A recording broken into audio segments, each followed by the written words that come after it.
Shalom,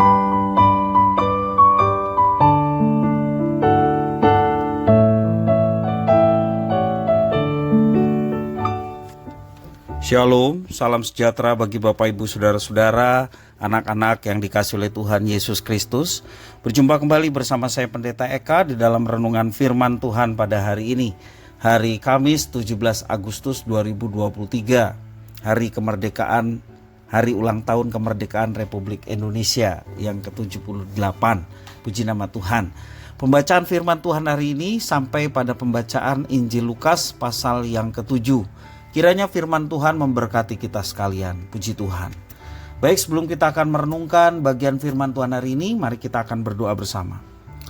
Tuhan Allah Bapa di surga, di dalam nama Tuhan Yesus, kami datang kepadamu mengucapkan syukur, terima kasih atas kasih setia dan pemeliharaan Tuhan atas hidup kami sampai hari ini. Biarlah semua itu menjadikan kami semakin mengenal pribadi-Mu, dan pengenalan akan Engkau membawa kami untuk hidup dalam ketaatan. Karena itu Tuhan, kami mau terus belajar firman Tuhan, mencari kehendak-Mu. Kau mampukan supaya kami dapat memahami setiap kali membaca, merenungkan firman Tuhan. Serta lebih dari itu semua, Roh Kudus yang menuntun kami untuk kami menjadi pelaku-pelaku firman. Terima kasih Bapa, terpujilah nama-Mu. Demi nama Tuhan Yesus kami berdoa. Haleluya. Amin. Lukas pasal 7 ayat 1-10 yang menjadi bahan perenungan kita pada hari ini. Demikian firman Tuhan. Lalu Yesus berbicara di depan orang banyak, masuklah ia ke Kapernaum. Di situ ada seorang perwira yang mempunyai seorang hamba yang sangat dihargainya. Hamba itu sedang sakit keras dan hampir mati. Ketika perwira itu mendengar tentang Yesus, ia menyuruh beberapa orang tua-tua Yahudi kepadanya untuk meminta supaya ia datang dan menyembuhkan hambanya. Mereka datang pada Yesus dan dengan sangat mereka meminta pertolongannya, katanya, ia layak engkau tolong.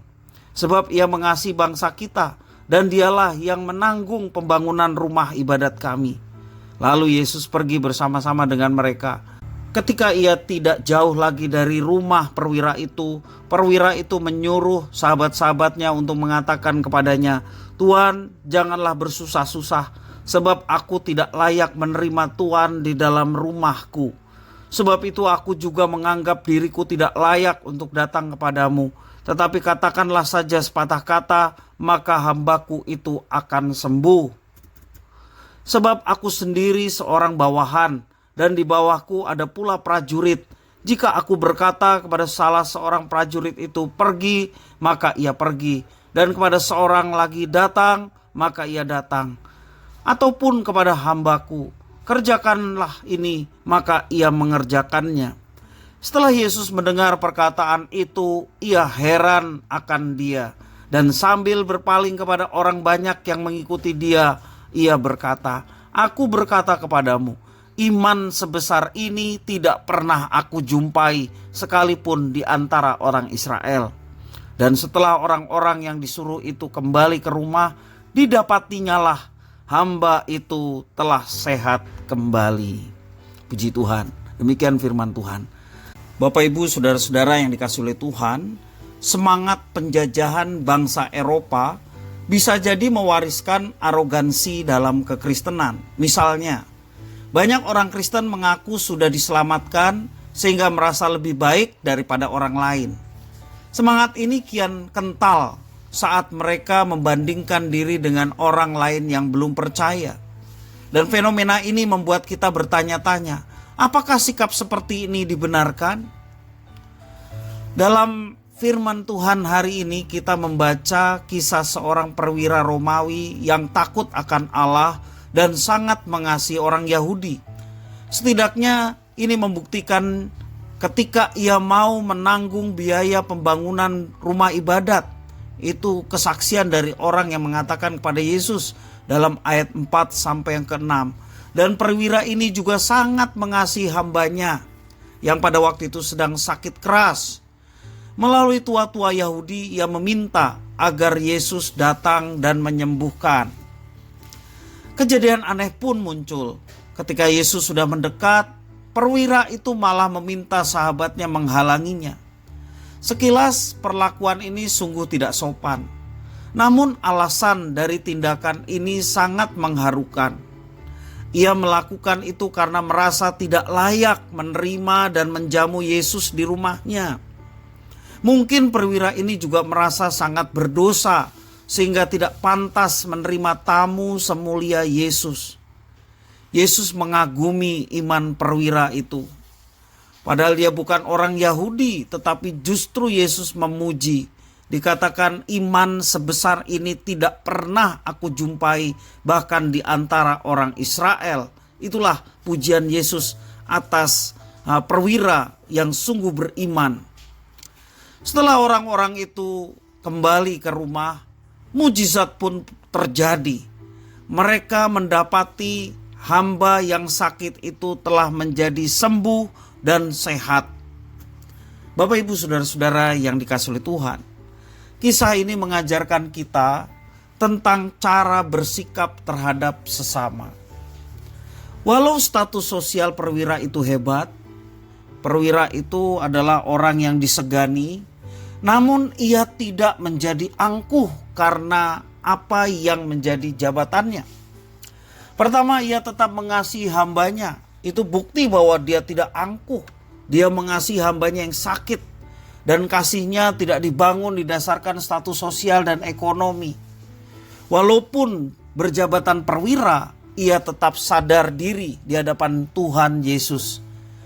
Ia menunjukkan bahwa jabatan bukanlah elemen utama dalam memberi penghormatan. Perwira ini memberikan satu teladan tentang sikap rendah hati. Ia tidak pernah merasa lebih baik daripada orang lain. Ia menghormati Yesus dan mengasihi sesamanya dengan tulus. Bapak, Ibu, saudara-saudara yang kasih oleh Tuhan, mari kita menteladani perwira yang luar biasa ini.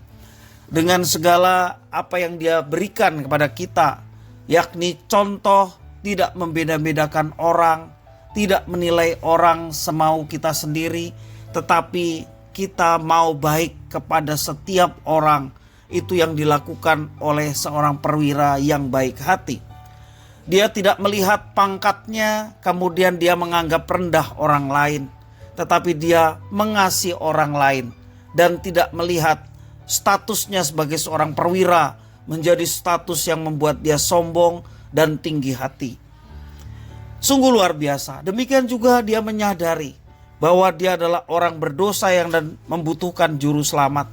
Terbukti dia merasa tidak layak untuk didatangi oleh Tuhan, sehingga dia menganggap perkataan Yesus saja itu bisa menyembuhkan hambanya yang sedang sakit. Sehingga Yesus tidak perlu datang ke rumahnya. Rumah orang berdosa itulah yang dikatakan kitab suci. Dan ini menjadikan ia seorang yang rendah hati. Di hadapan Tuhan dia menyadari akan keberdosaannya. Dan justru ketika seseorang merendahkan diri di hadapan Tuhan, Tuhan melihat hati orang itu. Maka Tuhan berkenan atas orang itu. Karena memang sesungguhnya setiap manusia adalah orang berdosa. Kita semua orang berdosa dan tidak layak di hadapan Tuhan. Tetapi syukur oleh karena Tuhan Yesus Kristus yang memberkati kita dengan pemulihan. Tuhan Yesus memberkati kita dengan pengampunan dan jaminan keselamatan yang disediakan bagi manusia. Mari kita nikmati anugerah terbesar itu dengan hidup terus merendahkan diri di hadapan Tuhan. Ketika kita merendahkan diri artinya kita membiarkan Tuhan berkuasa atas hidup kita. Dan kita mau dipakai oleh Tuhan menjadi alatnya di dalam melayani Tuhan.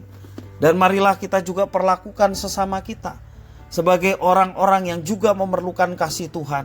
Sehingga kita tidak membeda-bedakan orang, tidak menilai orang berdasarkan asumsi, tetapi kita mengasihi dan menganggap yang lain juga penting bagi kita. Sehingga melalui hubungan yang baik dengan sesama, nama Tuhan dipermuliakan.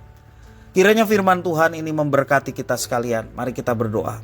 Tuhan Bapa di surga, di dalam nama Tuhan Yesus, teladan dari perwira yang rendah hati, baik terhadap sesama.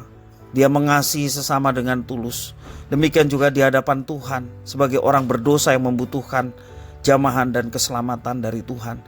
Kami mau menteladani, biarlah dalam hidup kami kami boleh menjadi berkat bagi orang lain, dan senantiasa hidup tunduk di hadapan Tuhan, merendahkan diri di hadapan Tuhan sebagai orang berdosa yang bersyukur atas pengampunan dan kepercayaan untuk dapat melayani-Mu. Terima kasih ya Tuhan, terima kasih. Inilah doa permohonan ucapan syukur kami. Demi nama Tuhan Yesus kami berdoa. Haleluya. Amin.